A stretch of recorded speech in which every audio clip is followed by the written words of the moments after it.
Assalamualaikum dan selamat sejahtera. Kotak hitam. Apa yang korang tahu pasal kotak hitam? Kotak hitam macam yang korang pernah dengar, mungkin daripada kapal terbang. Mungkin daripada kapal terbang yang mana juga dikenali dengan flight recorder. Salah satu elemen penting bila terjadinya suatu nahas kapal terbang. Bagaimana pula kotak hitam di kafe atau restoran? Adakah sama penting seperti mana kotak hitam di kapal terbang? Kita akan tengok apakah dia kotak hitam di sebuah kafe dan apakah dia suatu benda yang penting di sebuah kafe. Masya Allah. Assalamualaikum. Dia datang lagi.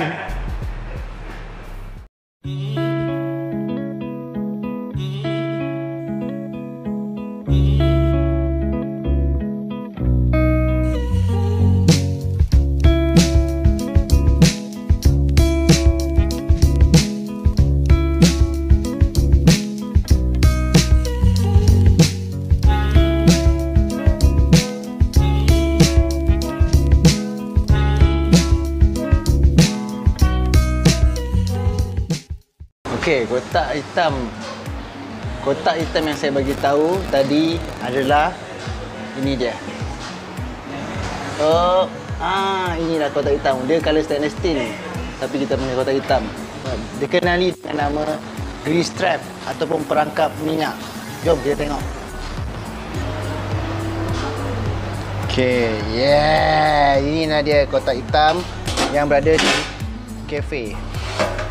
Okey, ini tak cukup drastik sebenarnya sebab yang ini adalah kotak hitam untuk bahagian beverage yang mana dia perangkap, macam saya kata tadi, dia perangkap dia bukan perangkap minyak, dia perangkap lemak. Lemak-lemak daripada susu, itu semua kalau tengok ni lemak daripada susu. Kotak hitam ni saya memang sengaja biarkan dia dalam masa seminggu untuk kita tengok macam mana dia punya perangkap minyak. Dia ada 3 bahagian kalau korang tengok daripada atas. Satu, dia ada satu filter besar kat sini. Filternya akan filter lemak yang paling besar. Kat situ korang nampak lemak-lemak, kopi-kopi semua.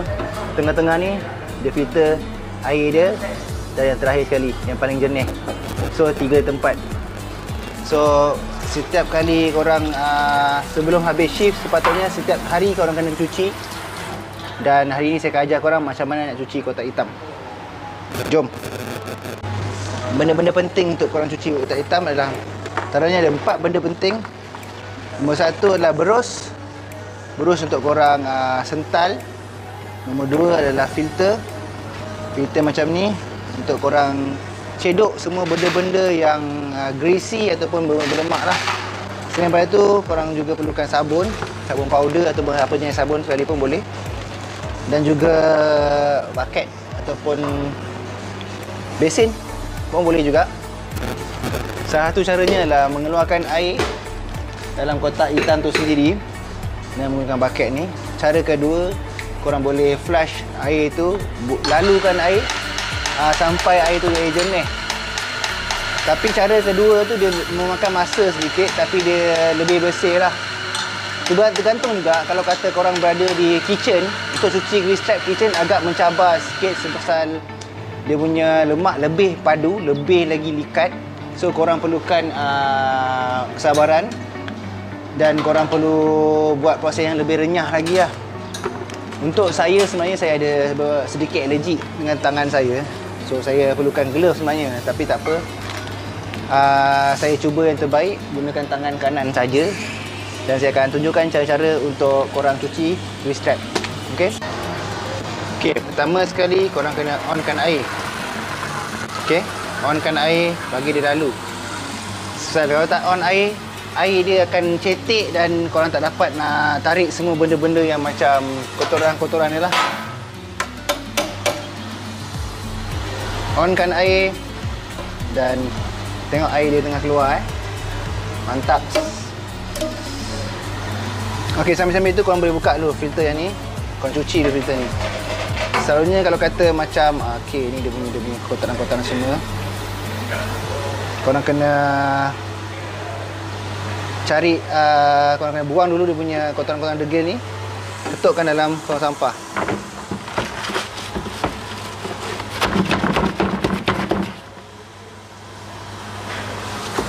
Bila kotoran yang besar dah hilang, ini korang boleh cuci kat sini.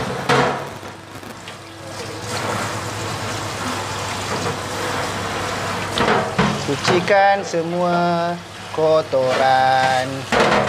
Lalukan air biar dia jatuh.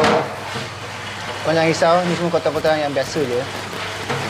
Kalau korang tak cuci lama, ada yang tak cuci sebulan, dia akan jadi macam, tak pernah tengok cerita Predator tak? Ataupun alien-alien yang mana kena tembak tu, yang darah dia kali hijau yang macam slash yang orang panggil lah. Benda yang macam, benda-benda yang belikat, yang lekit macam tu lah. Benda macam tu. Korang boleh berus juga kalau korang nak, tapi ni tak ada kotoran degil. Saya dah cuci seminggu lepas. Kalau cuci hari-hari lagi senang lah. Dia lagi senang cuci.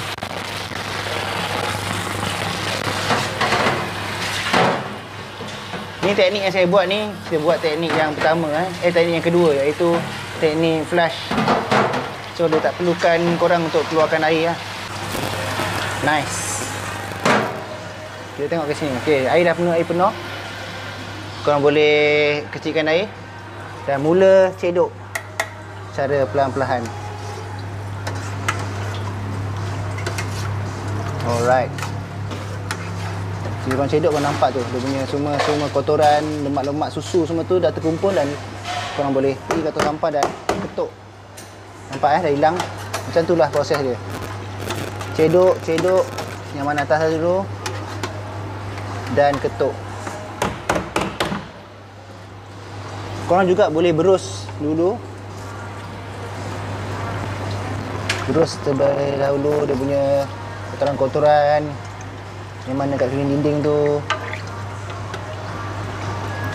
So bagi dia jatuh semua, dan korang cedok lagi lah. Korang berus terlebih dahulu lah, lebih baik. Ni hitam sebabkan kopi. Kita ada kopi-kopi daripada Fota filter dan segala-galanya lah.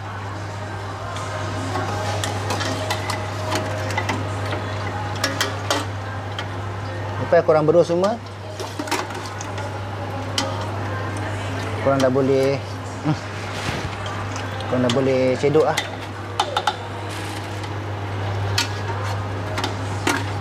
Start cedok dan cedok. Lagi tu jangan malas sangat untuk tengok dalam pakai tangan, supaya korang punya kotak hitam lebih bersih.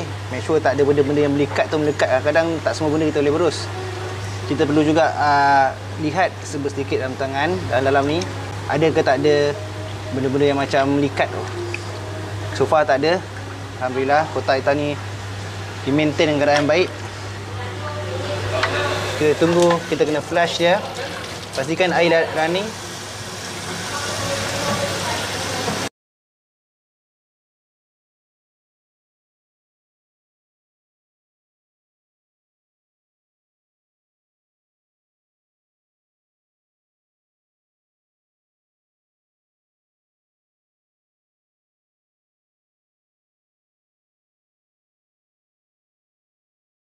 Kena kocakkan air ni sikit supaya kotoran tu naik. Kotoran tu akan naik atas, terutamanya coffee ground yang mana tak dapat nak naik ke atas. Kocak sikit, tarik. Nampak oh? Semua coffee ground tu. Okey, ini adalah hasilnya. Hasil setelah siap. Tak perfect, tapi alhamdulillah dia ada sikit-sikit. Ni semua ground coffee ni yang terlampau halus, tak dapat nak filter. So ini adalah hasil untuk kotak hitam atau grease trap yang dah bersih. Nampak? Air jernih dan boleh ikan. So proses ni mengambil masa 20 minit lebih kurang untuk cuci grease trap. Make sure korang cuci setiap hari. Tak guna korang pandai buat kopi tapi tak hati cuci grease trap. Okey.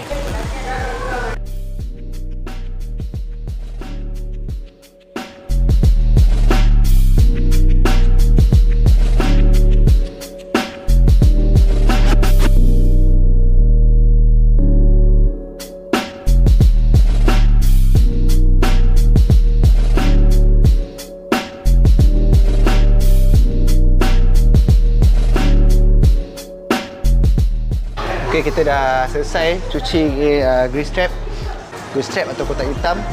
Dia akan merangkap segala apa tu? Segala dia akan merangkap segala minyak, kotoran dan juga lemak-lemak daripada susu tersebut untuk barista ataupun daripada kitchen punya side. Dia akan merangkap segala, terutamanya minyak daripada ayam dan juga minyak daripada makanan-makanan yang berlemak. So korang akan cuci grease trap korang dalam masa 1 hari sekali paling kurang, ataupun setiap shift, setiap sebelum korang tukar shift korang akan cuci grease trap, pastikan ia bersih. Ini adalah salah satu benda yang paling utama dalam setiap restoran atau kafe. Kalau korang tak cuci grease trap korang akan dapati masalah plumbing, isu-isu macam tersumbat sebab terlampau banyak sangat lemak yang stuck dalam sink. So korang tak dapat nak jalankan operation macam biasa. So benda ni antara benda penting untuk barista ataupun pemilik restoran ataupun pekerja restoran untuk aware pasal benda ni benda-benda paling penting dalam sebuah sistem pemuntungan, sistem saluran sinki korang lah. Kalau korang tak boleh nak cuci, maknanya korang tak cukup bersih untuk setiap restoran tu. Macam kalau saya senang je, saya masuk satu kafe tu, nak tahu kafe tu bersih tak bersih, kita tengok dia punya grease trap dahulu. Bukan lantai, bukan benda lain. Kalau grease trap cantik, insya-Allah yang lain semua tu korang akan jaga juga. Pasal grease trap antara benda yang paling susah nak cuci. Bukan susah, dia leceh sikit lah. Asal banyak benda yang kau nak kena ambil proses lama untuk jernihkan air dia. Salah satu cara juga, macam saya kata tadi, cara kalau kata kat kitchen especially, korang boleh keluarkan air tersebut terlebih dahulu. Yang mana air tu berkumpul dengan lemak semua. Buang dalam baldi tersebut. Kemudian daripada baldi tu korang boleh curahkan ataupun tapiskan sebelum dibuangkan ke longkang, ataupun ada bucket khas untuk korang kumpulkan barang-barang kumbahan ataupun barang-barang yang berlemak daripada kitchen. So itu saja untuk hari ini.